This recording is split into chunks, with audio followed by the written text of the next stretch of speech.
ప్రభు నామమునకు స్తోత్రములు. మీ అందరికీ మా వందనములు. మా తాతయ్య గారైన రెవరెండ్ కె జడ్సన్ గారు దైవ వర్తమానమును అందించెదరు. మనమందరము విని ఆత్మీయ మేలులు పొందుదము. Praise the Lord. హల్లెలూయా. దేవుని మహా ఘనమైన పరిశుద్ధ నామానికి కోట్ల కొలదిగా వందనములు, స్తుతులు, స్తోత్రములు కలుగునుగాక. ఆమేన్. ప్రభునందు మిక్కిలి ప్రియ దేవుని బిడ్డారా, పరిశుద్ధ గ్రంథమైన బైబిల్లో నుండి ఒక శ్రేష్టమైన వాక్యాన్ని మనం చదువుకుందాం. కొలస్సీలకు రాసిన పత్రిక అపొస్తలుడైన పౌలు గారు కొలస్సీలకు రాసిన పత్రిక 2వ అధ్యాయం 3వ వచనంలో ఒక శ్రేష్టమైన మాట, బుద్ధి జ్ఞానముల సర్వ సంపదలు ఆయన యందే గుప్తములై ఉన్నవి. దేవుని స్తోత్రం. ప్రార్థన చేసుకుంటాం. మేము కలిగిన మా దైవమా, నీ మహాఘనమైన పరిశుద్ధ పాదాలకి కోట్ల కొద్దిగా వందనాలు, స్తుతులు, స్తోత్రాలు చేస్తాం తండ్రి. బుద్ధి జ్ఞానముల సర్వ సంపదలు నీ యందు గుప్తములై ఉన్నవి. నీలో గుప్తములైనటువంటి వాటిని మా కొరకే నీవు బుద్ధి నీలో గుప్తమైనది కనుక మాకు బుద్ధి దయచేయి తండ్రి. నీలో గుప్తమైన జ్ఞానము మాకు దయచేయి తండ్రి. నీలో గుప్తమైన సర్వ సంపదలు మా కొరకే కనుక మా తండ్రి, నువ్వు మా తండ్రి కనుక మేము నీకు కలిగినవన్నీ మావి అనే అద్భుతమైనటువంటి విశ్వాసంతో ముందుకు సాగునట్లు సహాయం చేయండి. ఈ సమయంలో నీ పరిశుద్ధ గ్రంథంలోని బుద్ధి లేక బుద్ధి గలవాడు అనే అంశం మీద నీ గ్రంథంలోని కొన్ని మాటలు మాట్లాడుకుంటూ మేము అల్పుడైన నన్ను మరుగుపరిచి మీరు మాట్లాడి మీరు మహిమ పొందండి. యేసు ఘననామలో ప్రార్థిస్తున్నాం పరమ తండ్రి. ఆమేన్. ప్రభునందు ప్రియ దేవుని బిడ్డలారా, బుద్ధి అనేటువంటిది దేవుడు మనకు దయచేసినటువంటిది. మనము బుద్ధి కలిగి జీవించాలని ఆయన కోరాడు. ఆయన మన నాసికారంధ్రములో జీవవాయువు వదిలినప్పుడే ఆ జీవవాయువు ద్వారా బుద్ధి కూడా మనకు వచ్చింది, జ్ఞానం వచ్చింది, సర్వసంపదలు కూడా ఇవ్వబడ్డాయి. ఇవన్నీ కూడా మనం పొందుకోవాలంటే బుద్ధి కావాలి. పరిశుద్ధ గ్రంథమైన బైబిల్లో ఈ బుద్ధి లేక బుద్ధి గలవాడు, బుద్ధిమంతుడు అనేటువంటి కొన్ని మాటలను మనం ధ్యానించుకోబోతున్నాం. చూడండి, 1 రాజుల గ్రంథం 3వ అధ్యాయం 7వ వచనంలో కార్యములు జరుపుటకు నాకు బుద్ధి చాలదు అన్నాడు. ఎవరంటే సొలొమోను. చిన్న వయసులోనే రాజు అయ్యాడు. ఆ రాజరికంలో ఎన్నో కార్యక్రమాలు ఉంటాయి. వాటన్నిటినీ జరపడానికి బుద్ధి కావాల. ఈయన బహు వినమ్రతతో వినయముతో, అయ్యారాది చాలా చిన్న వయసున ఆయన కార్యములు జరిపించాలంటే రాజకార్యాలు ఎంతో జ్ఞానము, బుద్ధి కావాలి. అవి నిర్వహించడానికి నాకేమో బుద్ధి చాలదు. అందువల్ల ఆయన ప్రార్థన చేస్తూ ఉన్నాడు, నా దేవా యెహోవా, నీవు నా తండ్రి అయిన దావీదునకు బదులుగా నీ దాసుడనైన నన్ను రాజుగా నియమించి ఉన్నావు. అయితే నేను బాలుడను, కార్యములు జరుపుటకు నాకు బుద్ధి చాలదు. నీ దాసుడైన నేను నీవు కోరుకుని జనుల మధ్య ఉన్నాను. వారు విస్తరించి ఉన్నందున లెక్క పెట్టుటయు విశాల దేశమును తనిఖీ చేయుటయు అసాధ్యమో. కనుక అసాధ్యమైన కార్యక్రమాలు నా ముందు ఉన్నాయి. గొప్పదైన నీ జనమునకు న్యాయము తీర్చగలవాడు ఎవడు? ఈ గొప్పదైన జనమునకు ఎవరు న్యాయం తీర్చగలుగుతారు? కాబట్టి నేను మంచి చెడ్డలు వివేచించి నీ జనులకు న్యాయము తీర్చున్నట్లు నీ దాసుడైన నాకు వివేకము గల హృదయము దయచేయము. అద్భుతమైన ప్రార్థన చేశాడు. దేవునికి స్తోత్రం కలుగునుగాక. నీ దాసుడైన నాకు వివేకము గల హృదయము దయచేయము. వివేకము గల హృదయం అంటే దుష్టత్వము విడుచుటే వివేకం అని లేఖనంలో యోబు 28:28 చెప్తున్నాడు. దుష్టత్వము విడవడం వివేకం కలిగి జీవించాలయా. కనుక నీ దాసుడైన నాకు వివేకము కలిగిన హృదయం దయచేయము. చూడండి దేవుని బిడ్డలారా, అధికారం చేతిలో ఉన్నది, విస్తారమైన ప్రజలు ఉన్నారు. వారికి నీతి న్యాయములు తీర్చవలసిన బాధ్యత రాజుగారి మీద ఉంటుంది. అంతేకాదు వారి ఎదుట నీతి ప్రవర్తన కలిగిన వాడుగా జీవించాల్సిన బాధ్యత కూడా ఈయన మీదే ఉంటుంది. అందువలన ఈయన ఏం కోరుకుంటాడంటే ఎవరికి అన్యాయం జరగకూడదయ్యా. నీతి న్యాయములతో నేను పరిపాలన చేయాలంటే నీవు మాత్రమే నాకు దయచేయాలని చెప్పి నేను బాలుడను అని తనకున్నటువంటి బలహీనత ఏమిటో, తనకున్నటువంటి సమస్య ఏమిటో, తనకు ఏం కావాలో యథార్థ హృదయంతో దేవుని దగ్గర అడుగుతున్నాడు. నాకు బుద్ధి వివేకము గల హృదయం నాకేమో అన్నాడు. దేవుని బిడ్డలమైన మనం కూడా బుద్ధి వివేకము కలిగిన హృదయం దేవుని ఎదురుని అడగాల. బుద్ధి వివేకము కలిగిన హృదయము దేవుడు మనకు అనుగ్రహిస్తాడు. బుద్ధి గలవాడు ఇల్లు కట్టాడంట, బండ మీద కట్టాడంట. కాబట్టి నా మాటలు విని వాడు చొప్పున చేయ ప్రతివాడు బండ మీద తన ఇల్లు కట్టుకున్న బుద్ధిమంతుని పోలి ఉండను. వాన కురిసెను, వరదలు వచ్చెను, గాలి విసిరి ఆ ఇంటి మీద కొట్టెను, కానీ అది పునాది బండ మీద వేయబడి కనుక అది పడలేదు. దేవునికి స్తోత్రం. పునాది బండ వేయబడిందని రాయబడింది. ఆ బండ క్రీస్తే. యేసుక్రీస్తు ప్రభువుల వారు మనకు చెప్పినటువంటి ప్రతి మాట కూడా అద్భుతమైనటువంటి, అతి శ్రేష్టమైనటువంటి, శక్తివంతమైనటువంటి, ప్రభావమైన మాట అయినది. దేవునికి స్తోత్రం. బైబిల్లో ప్రభు అన్నాడు, ఆకాశము భూమి గతించును కానీ నా మాటలు గతింపవు. అందువల్ల బుద్ధి కలిగిన వాడు యేసుక్రీస్తు ప్రభు వారు చెప్పిన మాట మీదే నిలబడతాడు. It is standard for ever and ever. ఎల్లప్పుడూ కూడా అది నిక్కచ్చిగా నిలబడేటటువంటిది. బుద్ధి కలిగిన వాడు యేసు ప్రభు మాటల మీద ఇల్లు కట్టాడు. మనందరూ కూడాను మన ఇల్లు మనం కట్టుకోవాలి. అంటే మన జీవిత విధానం అనుక్షణం ప్రతిదినం మనం మాట తీరేమి, ప్రవర్తన తీరేమి, ప్రార్థనా జీవితం ఏమి, వాక్య ధ్యాన జీవితం ఏమి, ఇతరులకు బోధించే విషయంలోని మన ప్రవర్తన విషయంలో మనం అజాగ్రత్తగా ఉండకూడదు. ప్రతినిత్యం కూడా దేవుని యొక్క వాక్యాన్ని ఆధారం చేసుకొని మనం ముందుకు పోవాలి. దేవుని యొక్క వాక్యాన్ని మించినటువంటి మాట ఇంకోటి లేదు. దేవుని వాక్యం చాలా అద్భుతమైనది. ఆ బుద్ధి కలిగిన వాడు ఆ వాక్యాన్ని చూసుకుంటూ ఉంటాడు, వాక్యాన్ని ఆధారం చేసుకుంటూ ఉంటాడు, ఆ వాక్యం మీద ఆనుకుంటూ ఉంటాడు. ఆ వాక్యమే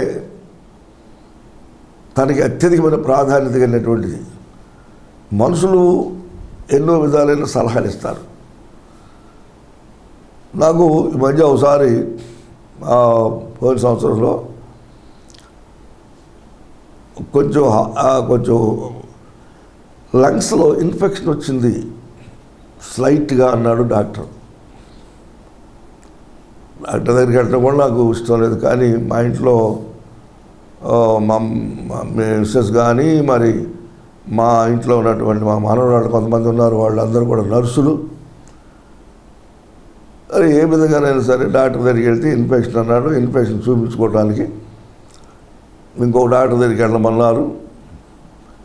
నేనేమన్నానంటే, మీలో ఎవడైనా రోగిగా ఉంటే సంఘము పెద్దలను పిలిపించవలను. ఆ పెద్దలు వచ్చి నూనె రాసి ప్రార్థన చేస్తారు. విశ్వాస సహితమైన ప్రార్థన రోగిని బాగు చేస్తుంది.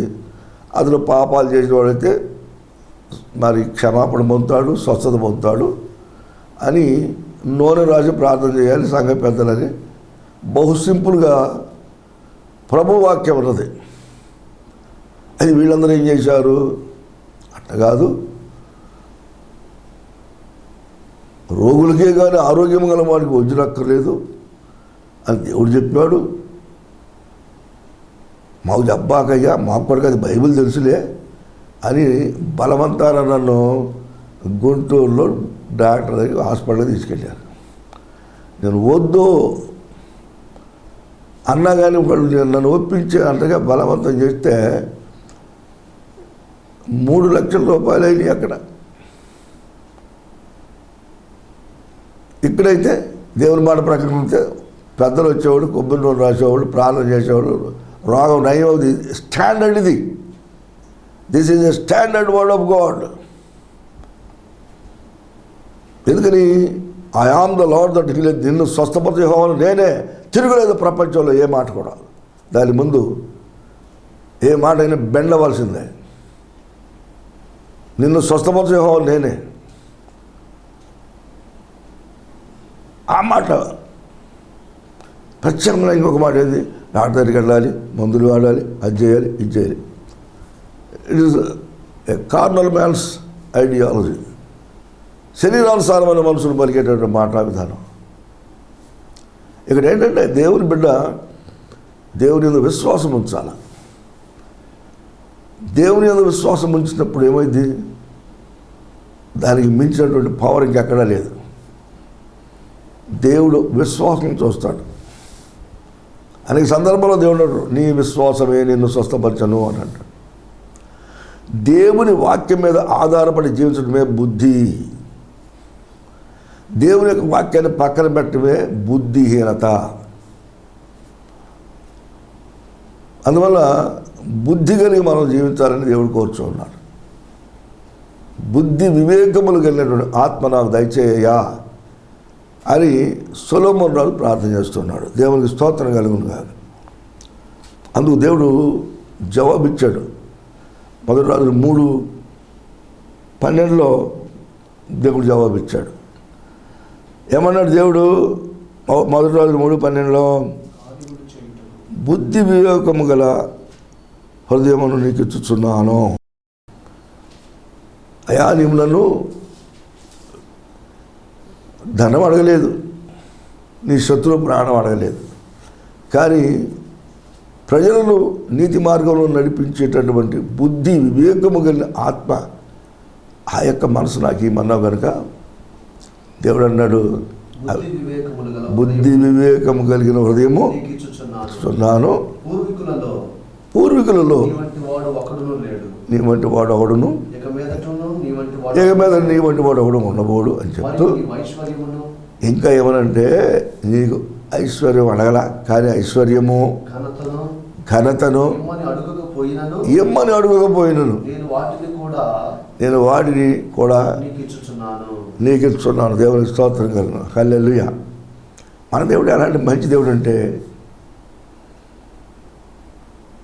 అడుగువారికిచ్చెదనంచు అనతిచ్చినావుగాన, అడిగేదా నిన్ను సహాయము ఆత్మవైము నాటి తండ్రి, నిన్ను నేను విడువనో దేవా. అడుగువాటి కన్నట్లు ఊహించువాటి కన్నట్లు అత్యధికంగా దయచేయగలిగిన దేవుడు మన దేవుడు. అందుకని నువ్వు బుద్ధి అడిగావు, వివేకం కలిగిన హృదయం అన్నాడు సొలొమోను.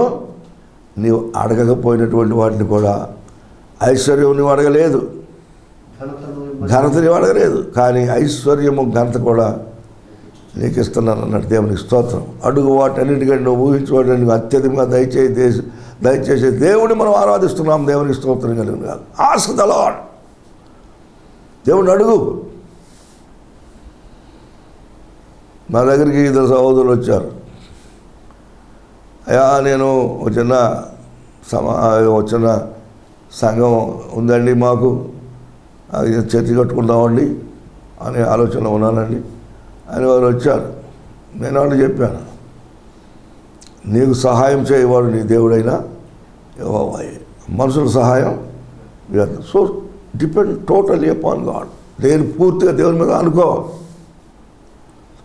దేవుని మీద అనుకో, దేవునికి సహాయం చేస్తాడు, దేవునికి సహాయం చేస్తాడు. నేను దేవుని యందు విశ్వాసం ఉంచుతాను. ఎందుకని? ఆయన ఒక్కడే ఎంతైనా నమ్మదగిన దేవుడు. దేవుని స్తోత్రం. మనం నమ్ముతాం, అమ్మని నమ్ముతాం, నాన్నగారు నమ్ముతాం, భార్య నమ్ముతాం, బిడ్డలు నమ్ముతాం. కానీ నిజమైన నమ్మదగిన వాడు ఎవరంటే ప్రభువు యేసుక్రీస్తు మాత్రమే నమ్మదగిన వాడు. ఎంతైనా నమ్మదగిన వాడు. నువ్వు ఎంత నమ్ముతావో అంత నమ్మదగిన వాడు. దేవుని స్తోత్రం. What a great God we have. మనం ఏంటంటే శరీరానుసారమైన మనసు, ఆలోచన విధానం ఒకటి ఉంటుంది. ఆత్మానుసారమైన మనసు, ఆత్మానుసారమైన ఆలోచన రెండవది. మనుషుడు ఏం చేస్తాడంటే శరీరంలో ఉన్నాడు కాబట్టి శరీర సంబంధమైన విషయాల మీద మనసు పెట్టి శరీరానుసారమైన ఆలోచనకి ప్రాధాన్యత ఇచ్చి దెబ్బతింటాడు. ఆత్మానుసారమైన మనిషి ఏం చేస్తాడంటే శ్రమ అయినా, నింద అయినా, హింస అయినా, ఉపద్రవమైన, కరువైనా, కటకమైన దేవుని మీద ఆధారపడతాడు. దేవునికి స్తోత్రం. చివరికి దేవుని మీద ఆధారపడినటువంటి వ్యక్తిని దేవుడు పరీక్ష చేసుకుంటూ ఒక్కొక్క దానిలో ప్యాస్ చేసుకుంటూ పోతూ ఉంటాడు. దేవునికి స్తోత్రం. యోసేపు విషయంలో దేవుడు యోసేపుకి కొన్ని వాగ్దానాలు కళల ద్వారా ఇచ్చాడు. ఆయన ఎంతో ఘనంగా చేస్తానని, ఆయన ఎంతో రాజుగా చేస్తానని, మరి తల్లిదండ్రులే వచ్చి నమస్కారం చేసేటట్టు, అన్నలందరూ నమస్కారం చేసేటట్టు కొన్ని కళల ద్వారా దేవుడు చెప్పాడు. అయితే దేవుడు చెప్పినటువంటి వాగ్దానం, దర్శనాలు అట్లా ఉంటే ఈయన నిజ జీవితంలో ఏం జరిగింది? అన్నలందరూ ద్వేషించారు. అన్నలకి ఆహారం పెడదామని పోతే గుంటలో పడేశారు. గుంటలో నుండి తీసి ఆ యొక్క ఫరో రాజు యొక్క దేహ సంరక్షణ ఉన్నాడు ఆయన బానిసగా అమ్మారు. సరే, బానిసగా అమ్మినా కానీ యథార్థంగా తన పని చేసుకుంటూ ఉంటే శోధన వచ్చింది. ఆ యజమానురాలే ఈయన్ని పాపంలోకి లాగాలని ప్రయత్నం చేస్తే, అమ్మా నేను పరలోకంలో దేవునికి భయపడతాను, ఇంత ఘోరమైన దుష్కార్యములు నేను చేసి దేవునికి విరోధంగా పాపం కట్టుకుంటాను. అబ్బా, ఎంత అద్భుతమైన మాట. దేవునికి విరోధంగా పాపం, దేవునికి విరోధంగా పాపం నేను చేయను. It is not the will of God. నువ్వు నా యజమానుడు భార్యవి. ఈ ఇంటిలో అంతా నాకు అప్పగించాడు కానీ నాకు అప్పగించలేదమ్మా. ఇది ఘోరమైన దుష్కార్యము దేవుని ఎదుట. దేవుని వెళ్ళరా, ఇటువంటి మనసు మనలో ఎంతమందికి ఉంది? ఇటువంటి మనసు మనం కలిగి ఉంటే ఎంతో ధన్యులం. అతడు పాపం చేయకుండా, పాపం చేయటానికి అనుకూలమైనటువంటి పరిస్థితులు ఉన్నప్పటికీ పారిపోయాడు. దేవుని స్తోత్రం. మనం కూడా పారిపోవాలి, పాపానికి దూరంగా పారిపోవాలి, శోధనకు దూరంగా పారిపోవాలి. ఏ స్థలంలో మనకి శోధన ఉందో తెలివిగా ఆ స్థలానికి పోకుండా జాగ్రత్తగా చూసుకోవాలి. ఏ వ్యక్తి ద్వారా సంభాషణ చేస్తే మనకు శోధన కలుగుతుందో ఆ వ్యక్తి ద్వారా సంభాషణ చేయటం మానేస్తే బెస్ట్ అన్నమాట. ఆమె ఏం చేస్తుంది? అనుదినము యోసేపుతో మాట్లాడుతూ ఉంది. ఆమె శయనించటం కానీ మాట్లాడటం కానీ ఉండుటకైనను ఆమె మాట విన్నవాడు. ఆమె మాట వినకూడదు. దైవభక్తి కలిగిన దేవుని బలమైన మనం దేవుని మాటే వినాలి, కానీ మనుషులు ప్రలోభ పెడతారు. ఇది సాతాను యొక్క ప్లాట్, సాతాను యొక్క ట్రాప్ అన్నమాట. కనుక బైబిల్లో ఆమె చక్కదనమందు నీవు హృదయంలో ఆశపడకు అంటాడు సామెతల గ్రంథంలో. అందం మోసకరం అంటాడు, సౌందర్య వ్యర్థం అంటాడు. అందుకని దేవుని యొక్క వాక్యమే మనకి చక్కని మార్గంలో నడవడానికి యోగ్యమైనటువంటి మాట. ఇంకా ఆ మాట ఈ మాట కాదు, దేవుని మాటే. ఆమె దేవుని మాట మన హృదయంలో ఉన్నప్పుడు ఆ వాక్యాన్ని పలకాలంతే. పొదిపరి భార్యతో ఆయన మరుగుతున్నాడు, అమ్మా ఇంతటి ఇది ఘోరమైన దుష్కార్యము, పరలోకంలో దేవునికి విరోధమైన కార్యము, ఇది నేను చేయను. A great message to her. నీకు భర్త ఉన్నాడు కదా, ఏమ్మా ఏమిటా మెసేజ్? దేవునికి విరుద్ధమైన ఘోరమైన దుష్కార్యం నువ్వు ఎందుకు చేస్తున్నావు అన్నట్టు నేను చేయనని చెప్పే అర్థం లేదు. నేను భార్య లేని వాడిని, వివాహం కాని వాడిని యవనస్తులను, నేను చేయను. అది ఘోరమైన దుష్కార్యం, దేవునికి విరుద్ధమైంది.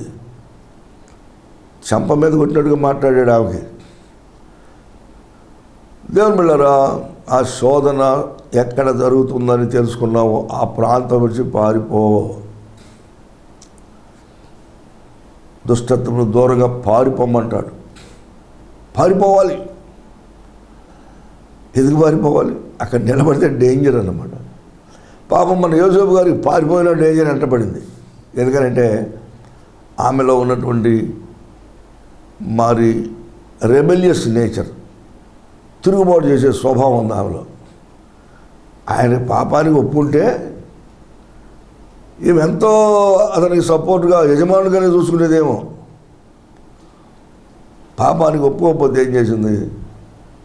నిందలు మోపింది. మన ప్రభు యేసుక్రీస్తు వారు కూడా నిందలు మోపబడ్డాడు. ఎన్ని నిందలు మోపినా కానీ ఆయన పాపం లేని పరిశుద్ధుడిగా జీవింపగలిగాడు.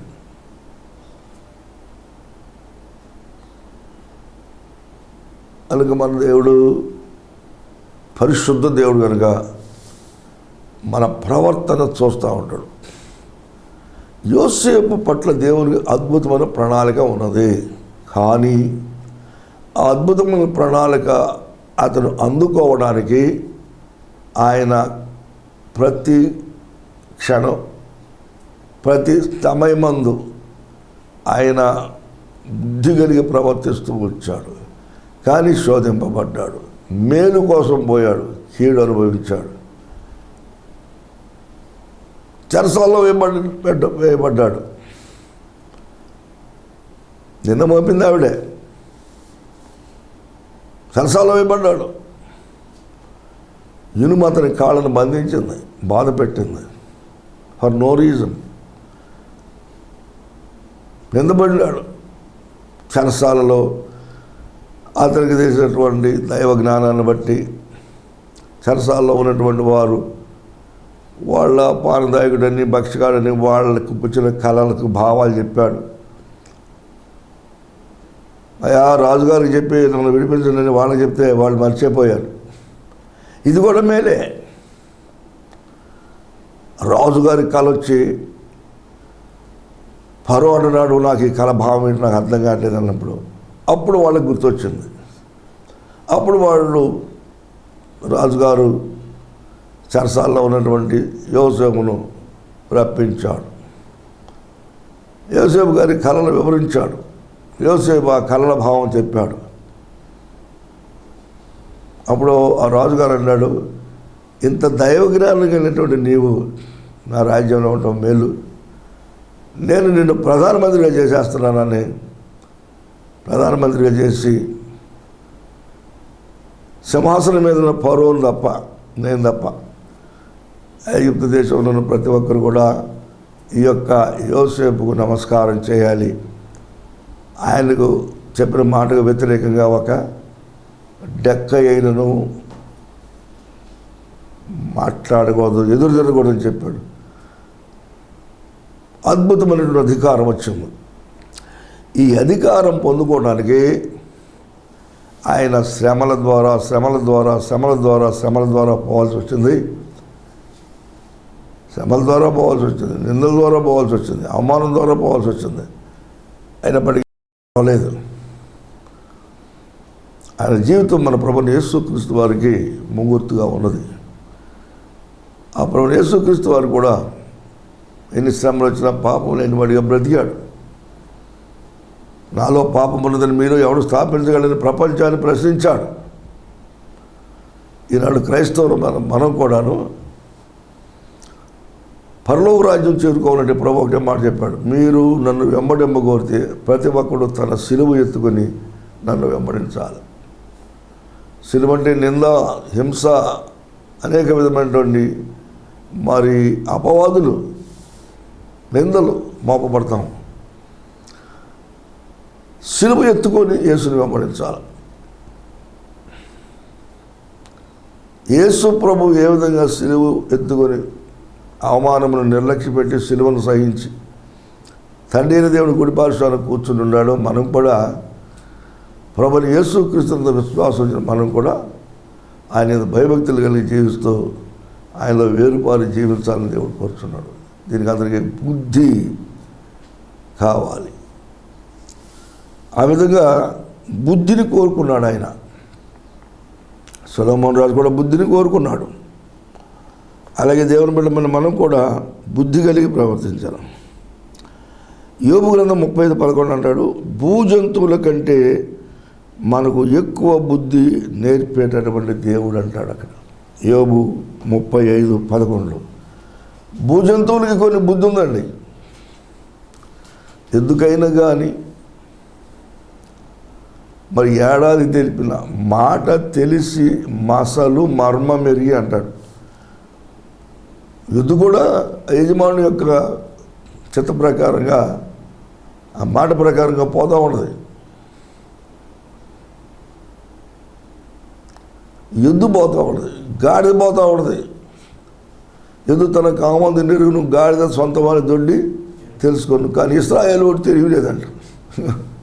ఆయన రక్షించుకుని, ఆయన విమోచించుకొని రక్షించుకొని మరి గద్ద రెక్కల మీద పెట్టుకున్నట్టుగా కాపాడుకుంటూ ఉంటుంటే ఈతగాడికి తెలియలేదండి.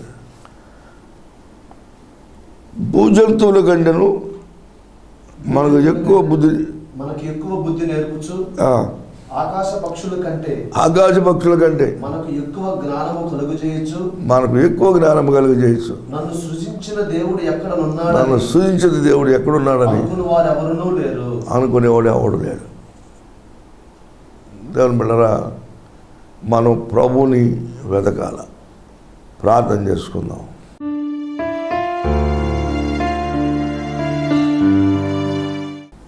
పరిశుద్ధ దైవాని పాదాలకు వందనాలు. మేము బుద్ధి కలిగి జీవించడం మాకు నేర్పించండి. బుద్ధి జ్ఞాన సర్వసంపదలు నేను గుప్తంలో అయ్యండి. బుద్ధి కలిగి ప్రవర్తించినటువంటి వ్యక్తిగా యోసేపు ఉన్నత శిఖరానికి ఎక్కాడు. మేము కూడా బుద్ధి కలిగి ప్రవర్తించి నిన్ను బట్టి ఘనత, నిన్ను బట్టి దీవెన, నిన్ను బట్టి ఆశీర్వాదం, నిన్ను బట్టి ఆరోగ్యం పొందుకునే బిడ్డగా రూపాంతరపరచండి.